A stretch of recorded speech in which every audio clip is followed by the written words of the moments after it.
On September 19, 2025, the Baltic skies witnessed a tense standoff as 3 Russian MiG-31 Foxhound jets breached Estonian airspace near Vaindloo Island. Flying dark, without transponders or a flight plan, the Russian jets ignored repeated calls from Estonian controllers, making their intentions unknown. This deliberate act of evasion heightened the tension in the region. The aircraft penetrated nearly 10 kilometers into Estonia, remaining for about 12 minutes before NATO responded. This incursion was not just a minor violation, it was a significant breach of international norms. This was no accident, it was a direct challenge to Estonia's sovereignty, and, by extension, to NATO itself. The geopolitical implications were immediate and severe. Vaindloo Island's location in the Gulf of Finland makes its airspace highly sensitive, a flashpoint for regional tensions. The island's strategic importance cannot be overstated. The MiG-31s, among the world's fastest interceptors, were not on a routine mission. They were testing NATO's defenses. Their presence was a clear signal of Russia's strategic intentions. Their coordinated clandestine approach signaled a calculated probe of alliance readiness. This maneuver was a stark reminder of the ever-present threat in the region. The incident triggered a rapid NATO response, underscoring the alliance's commitment to defend its airspace. The swift action demonstrated NATO's preparedness and resolve. This event set the stage for a high-stakes demonstration of NATO's resolve. The world watched closely as tensions escalated, highlighting the fragile balance of power in the region. As the Russian jets crossed into Estonian airspace, NATO's quick reaction alert at Amari Air Base was activated. 2 Italian F-35. A Lightning II fighters launched within minutes, racing to intercept the intruders. These stealth jets, part of NATO's Baltic air policing, showcased the alliance's readiness and technological edge. Finnish Air Force tracked the MiGs over international waters, while Swedish Gripens joined the response, highlighting seamless multinational cooperation. The Italian pilots visually identified and shadowed the Russian jets, sending a clear message: NATO airspace is protected. The goal was deterrence, not escalation, demonstrating strength without provoking conflict. After interception, the Russian jets altered course, escorted out of Estonian airspace toward Kaliningrad. The operation was a model of professionalism, coordination, and restraint. It proved NATO's integrated command can respond swiftly and effectively to any threat. NATO's rapid response was possible thanks to Baltic air policing, a mission established in 2004 to protect the airspace of the Baltic states and ensure the security of the region.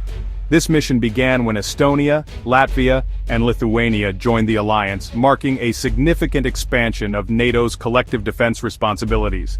Lacking their own fighter fleets, the Baltic states rely on rotating NATO detachments to safeguard their skies, with member nations taking turns to provide aircraft and personnel. Pilots and jets are on 24/7 alert, ready to intercept unauthorized or unresponsive aircraft within minutes, maintaining constant vigilance and rapid readiness. The Italian F-35s, deployed under Operation Baltic Eagle III, exemplify the alliance's shared commitment and technological superiority, bringing advanced capabilities to the mission. Baltic air policing is more than a military task, it's a visible guarantee of collective defense, demonstrating NATO's resolve to protect its members. The mission's importance has grown since Russia's invasion of Ukraine, as the Baltic region faces heightened military activity and increased security challenges. Each deployment sends a clear message: NATO will defend every inch of Allied airspace, standing ready to respond to any threat or provocation. The presence of advanced fighters deters aggression and reassures frontline states, strengthening the alliance's deterrence posture and building trust among member nations. Baltic air policing is a strategic statement of unity in an uncertain world, reinforcing NATO's promise to stand together and protect its members, no matter the challenge. The interception relied on NATO's sophisticated surveillance network, not just fighter jets. The Baltic Air Surveillance Network, or BALTNet, links Estonia, Latvia, and Lithuania's radars into a unified system. BALTNet feeds real-time data into NATO's wider integrated air and missile defense system, connecting assets across Europe. NATO's Combined Air Operations Center in Germany saw the same air picture as Baltic commanders, enabling swift, coordinated action.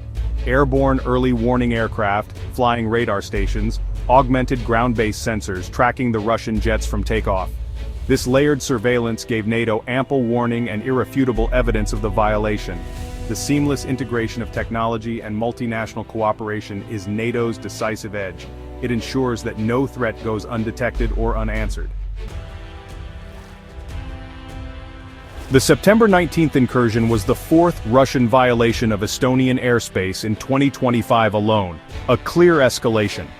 These repeated breaches are no accident. They're deliberate tests of NATO's defenses and political resolve. Russian military activity has intensified along NATO's eastern flank, including drone incursions into Poland and Romania earlier this year. In response, NATO launched Operation Eastern Sentry to bolster surveillance and counter unmanned threats. These provocations are part of Russia's hybrid warfare, combining military, cyber, and political pressure to unsettle the alliance. Each interception carries the risk of miscalculation, making professionalism and restraint essential.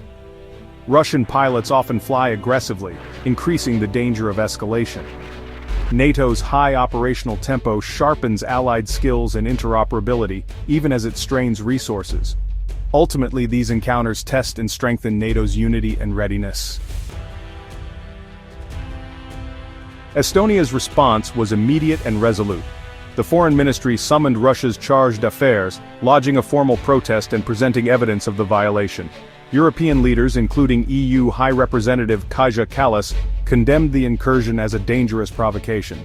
NATO headquarters in Brussels echoed the condemnation, highlighting both the recklessness of Russia's actions and the alliance's effective response.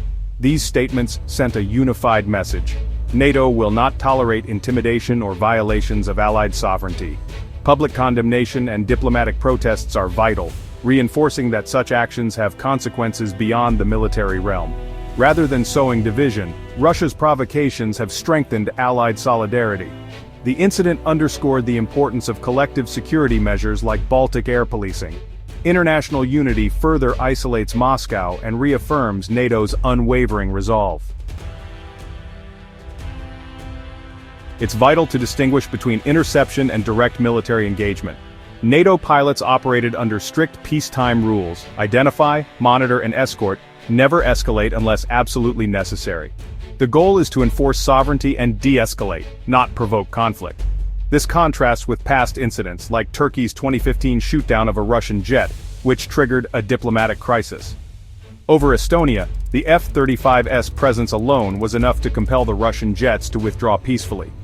Standard procedures, radio contact, visual ID, and internationally recognized signals ensure safety and predictability.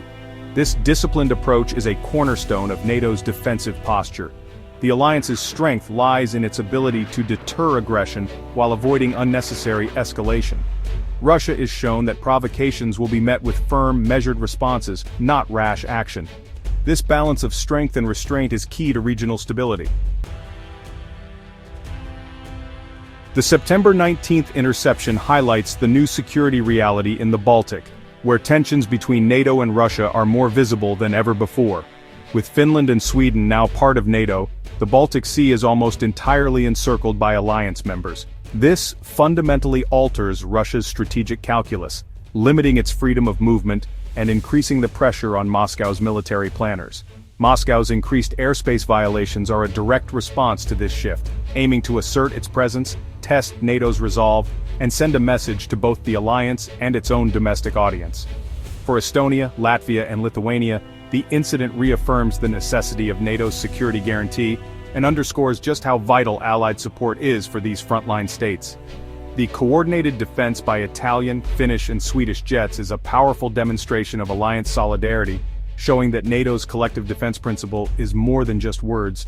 It is backed by real action and cooperation. Advanced technology, robust surveillance, and highly trained personnel made the successful interception possible, highlighting the importance of constant investment in defense capabilities and joint training.